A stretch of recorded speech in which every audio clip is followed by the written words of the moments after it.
ఈరోజు నాకు ఏ చీకు చింత లేదు, ఏ వ్యసనాలు లేవు, ఏ అవసరాలు లేవు.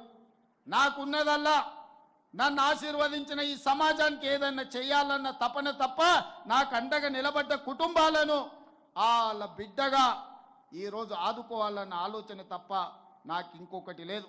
ఇవాళ నేను ఆశిస్తున్నది మీ అభిమానాన్ని.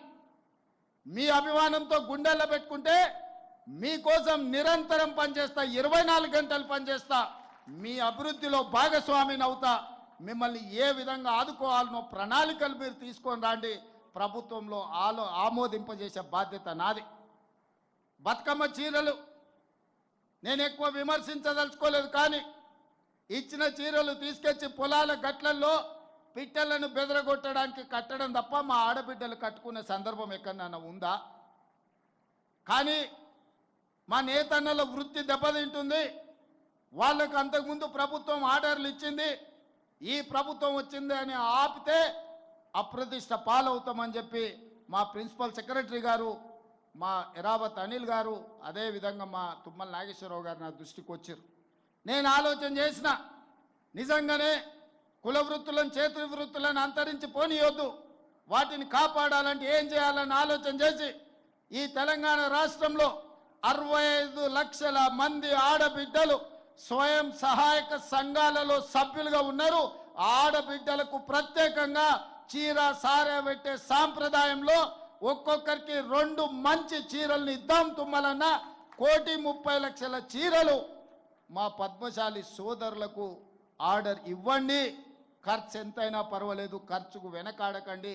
ఆనాడు బతుకమ్మ చీరలకు 250 రూపాయలు ఖర్చు పెడితే నాకు తెలిసి ఈరోజు 500 నుంచి 600 రూపాయలు ఆ చీర మీద పెట్టుబడి పెట్టి ఈరోజు మనం 600 కోట్ల రూపాయల ఆర్డర్స్ ఈరోజు పద్మశాలి సోదరులకు ఇవ్వడం జరిగింది. కరెంటు బిల్లులు, బతుకమ్మ చీరల బకాయిలు, వేములవాడలో యాన్ డిపో, అదేవిధంగా మీకు సంబంధించిన బకాయిలను, ఇన్సూరెన్స్లను అన్నిటిని కూడా గత ఆగస్టులోనే మీ సమావేశానికి వచ్చినప్పుడు నిర్ణయం తీసుకోవడం జరిగింది. ఇక ఈరోజు ఈ సమావేశం బలహీన వర్గాలకి వేదిక మీద నుంచి మా పద్మశాలి సోదరులకే కాదు, బలహీన వర్గాలకు నేను విజ్ఞప్తి చేయదలుచుకున్నా. మిత్రులారా, ఆనాడు బ్రిటిషర్స్ అధికారంలో ఉన్నప్పుడు 1931లో కులగణన జరిగింది.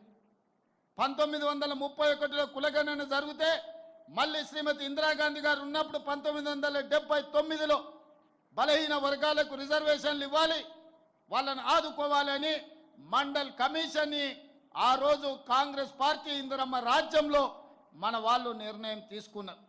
మండల్ కమిషన్ దాదాపుగా 1990 నివేదిక వెలికి తీసుకొచ్చి ఆనాడు మొత్తం బీసీలు 52%, ఇంక్లూడింగ్ ముస్లిం మైనారిటీలు కూడా బీసీలలో ఉన్నారు, వాళ్ళకి 27% రిజర్వేషన్లు ఇవ్వాలి అని మండల్ కమిషన్ రికమెండ్ చేస్తే 27% రిజర్వేషన్ అమలు చేసింది కాంగ్రెస్ పార్టీ. బలహీన వర్గాలకు అండగా నిలబడ్డది కాంగ్రెస్ పార్టీ. అదేవిధంగా 2011లో సోనియా గాంధీ గారి నాయకత్వంలో దేశం మొత్తంలో కులగణను చేసిండ్రు. ఆ నివేదిక ఇచ్చే లోపల 2014లో ప్రభుత్వం మారింది. నరేంద్ర మోడీ గారు ప్రధానమంత్రి అయినారు. వారు ప్రధానమంత్రిగా బాధ్యతలు చేపట్టిన తర్వాత 2011లో కాంగ్రెస్ పార్టీ సోనియా గాంధీ గారి నాయకత్వంలో నిర్వహించిన కులగణన సర్వేను ఈరోజు తొక్కి పెట్టిండ్రు, వాళ్ళు కనిపించకుండా చేసిండ్రు.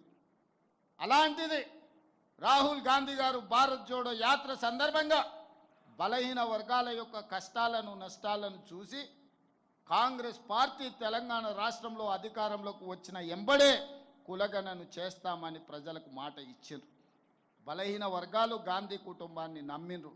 ఎందుకంటే తెలంగాణ ఇస్తామని చెప్పి ఎన్ని కష్ట నష్టాలు ఎదురైనా తెలంగాణ రాష్ట్రాన్ని ఇచ్చిన కుటుంబం, దేశానికి స్వతంత్రం తెచ్చిన కుటుంబం కాబట్టి రాహుల్ గాంధీ గారిని తెలంగాణ ప్రజలు నమ్మి ఆశీర్వదించిండ్రు.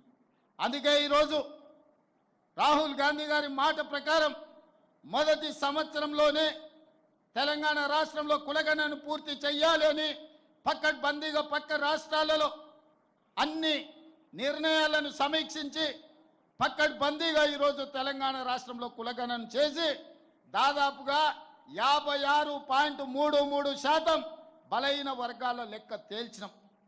ఇవాళ నేను లెక్క తేలిస్తే తప్పుల తడక అని కొంతమంది వితండవాదం చేస్తున్నారు.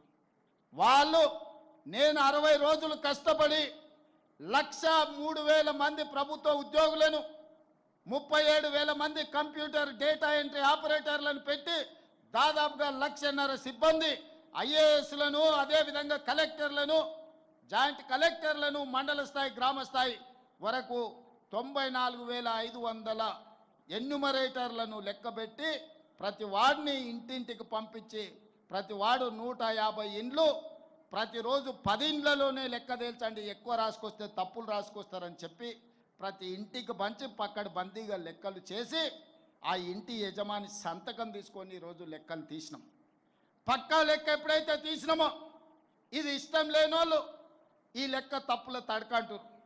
నేను ఈ వేదిక మీద నుంచి సూటిగా అడుగుతున్న బీజేపీ బీఆర్ఎస్ వాళ్ళను, లెక్క తప్పన్నుడు కాదు, ఎక్కడ తప్పుందో మీరు చూపించండి అని నేను సవాలు విసిరిన శాసనసభలో.